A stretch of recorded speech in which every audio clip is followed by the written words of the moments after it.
Baik, Assalamualaikum warahmatullahi wabarakatuh. Izin memperkenalkan diri, nama saya Koma Pipin Afia dengan NPM 2211011044. Ini saya akan menjelaskan materi chapter 7 yaitu tentang teknologi manufaktur dan layanan yang diampu oleh dosen mata kuliah desain organisasi yaitu dengan Prof. Dr. Ayi Ahadiat SE MB. Ini kita masuk ke materi awal yaitu teknologi pembuatan organisasi inti. Masuk ke arena global, di mana perusahaan kini semakin menyadari pentingnya pengalaman global di tingkat manajerial akibat meningkatnya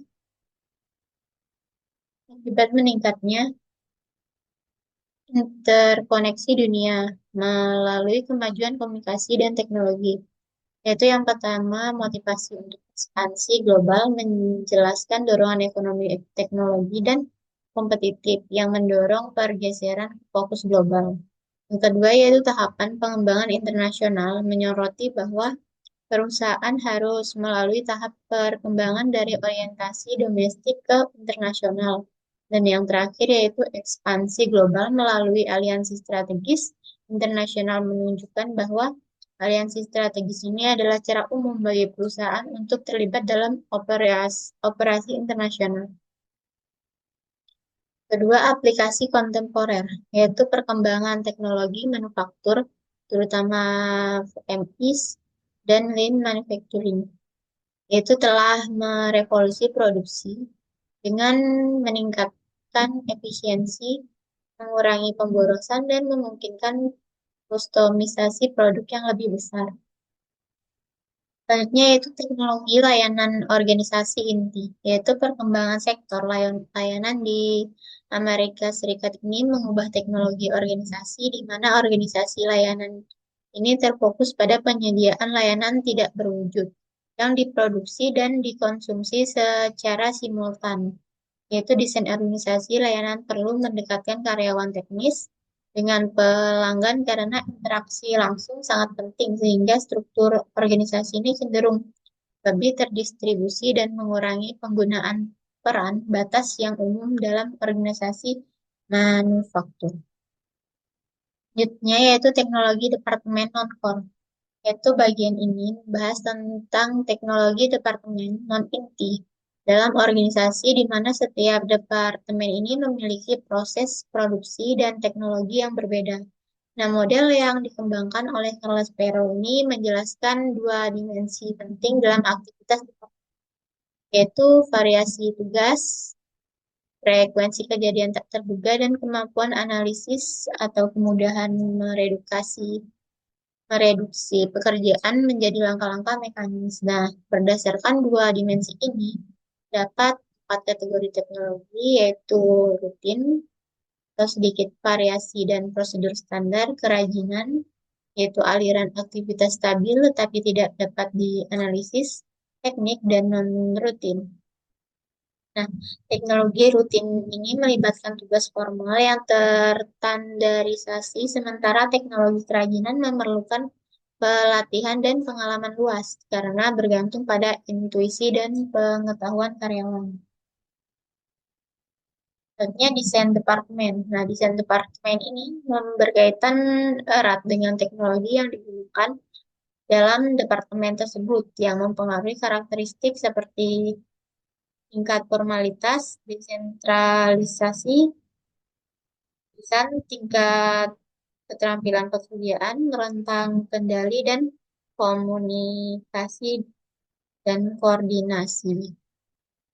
Selanjutnya, saling ketergantungan alur kerja di antara departemen. Nah, interferensi ini antar departemen yaitu tingkat ketergantungan antar departemen terdiri dari tiga jenis. Yang pertama, independen, yang kedua, berurutan, dan yang terakhir, timbal balik. Nah, desain organisasi harus memprioritaskan interdependensi timbal balik dengan menempatkan unit yang saling bergantung secara dekat dan menggunakan struktur horizontal untuk koordinasi yang efektif. Selanjutnya, dampak teknologi pada desain pekerjaan. Nah, teknologi baru memengaruhi desain pekerjaan, baik secara langsung atau perubahan konten pekerjaan maupun tidak langsung, yaitu perubahan struktur organisasi. Pendekatan sistem ini, sosioteknis, menekankan keseimbangan antara kebutuhan manusia dan efisiensi teknik dalam desain pekerjaan yang efektif. Jadi kesimpulannya yaitu penelitian tentang teknologi organisasi menunjukkan hubungan antara teknologi dan struktur organisasi yang optimal. Nah, teknologi manufaktur dan layanan berbeda memerlukan desain organisasi yang berbeda pula. Kerangka Pero menekankan kesesuaian struktur mekanistik PS organik dengan jenis teknologi departemen, yaitu rutin PS dan rutin. Nah, terakhir, interdependensi ini antar departemen memerlukan koordinasi yang memadai dalam desain organisasi. Jadi, materi ini memberikan pemahaman mendalam tentang bagaimana teknologi telah mengubah wajah organisasi, khususnya di bidang manufaktur dan layanan. Ada beberapa poinnya, yaitu yang pertama, globalisasi yang didorong teknologi, yaitu revolusi teknologi dan komunikasi telah membuka pintu bagi perusahaan untuk menjangkau pasar global secara lebih mudah. Nah, globalisasi ini telah memicu persaingan yang ketat, mendorong perusahaan untuk mencari cara yang lebih efisiensi dan inovatif dalam menjalankan bisnis.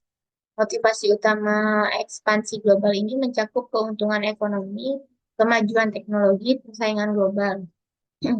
Perusahaan yang ingin sukses di era global ini harus siap untuk beradaptasi dan bertransformasi melewati beberapa tahap perkembangan, yaitu orientasi domestik, ekspansi internasional, dan operasi global. Nah, yang kedua itu revolusi manufaktur. Ini menuju efisiensi dan kustomisasi, yaitu dengan teknologi manufaktur modern telah membawa perusahaan dramatis dalam cara perusahaan memproduksi barang, yaitu terdiri dari sistem manufaktur fleksibel dan lean manufacturing. Nah, dengan adopsi teknologi ini, perusahaan dapat meningkatkan efisiensi produksi dan mengurangi biaya, membuat produk yang lebih berkualitas dan tahan lama, dan menyesuaikan produk sesuai dengan kebutuhan pelanggan atau kustomisasi. Nah, yang ketiga, tantangan baru di sektor layanan ini pertumbuhan, yaitu pertumbuhan pesat sektor layanan di Amerika Serikat telah menimbulkan tantangan baru bagi organisasi. Kedua, layanan merupakan produk tidak terwujud yang diproduksi dan dikonsumsi secara simultan. Nah, hal ini menuntut perubahan dalam teknologi organisasi layanan, yaitu fokus pada interaksi langsung dan desain organisasi yang terdistribusi. Nah, desain organisasi layanan ini harus mempertimbangkan aspek-aspek seperti keterlibatan karyawan, kepuasan pelanggan. Yang keempat, klasifikasi teknologi Departemen Non-Inti. Ini model Pero ini menyediakan kerangka kerja untuk memahami dan mengklasifikasikan teknologi yang digunakan dalam Departemen Non-Inti. Nah, model ini dipertimbangkan dalam dua dimensi, yaitu yang pertama, variasi tugas dan kemampuan analisis. Nah, berdasarkan kedua dimensi ini, mengidentifikasikan 4 kategori teknologi, yaitu teknologi rutin, teknologi kerajinan, teknologi teknik, dan teknologi non-rutin. Nah, yang kelima ini teknologi membentuk desain departemen, yaitu teknologi yang digunakan dalam suatu departemen sangat menentukan desain organisasi departemen tersebut. Aspek desain yang dipengaruhi meliputi tingkat formalitas, desentralisasi, tingkat keterampilan pekerjaan, dan rentang kendali atau komunikasi dan koordinasi. Nah, yang keenam ini interdependensi antar departemen membangun koordinasi yang efektif, yaitu ketergantungan antar departemen dalam suatu organisasi dapat diklasifikasikan menjadi 3 jenis, yaitu independen, berurutan, timbal balik. Nah, desain organisasi yang efektif ini harus memprioritaskan interdependensi timbal balik dengan menempatkan unit yang saling bergantung secara dekat. Nah, struktur organisasi ini horizontal dapat digunakan untuk membangun koordinasi yang lebih efektif antara departemen yang saling bergantung.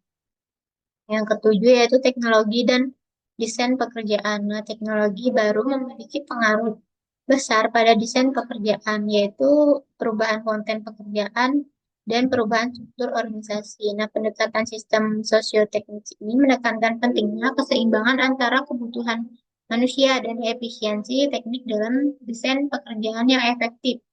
Dan pendekatan ini bertujuan untuk menciptakan pekerjaan yang memenuhi kebutuhan psikologis pekerja dan meningkatkan produktivitas efisiensi. Yang jadi hubungan teknologi dan desain organisasi ini, penelitian tentang teknologi organisasi ini menunjukkan bahwa teknologi dan struktur organisasi ini saling terkait.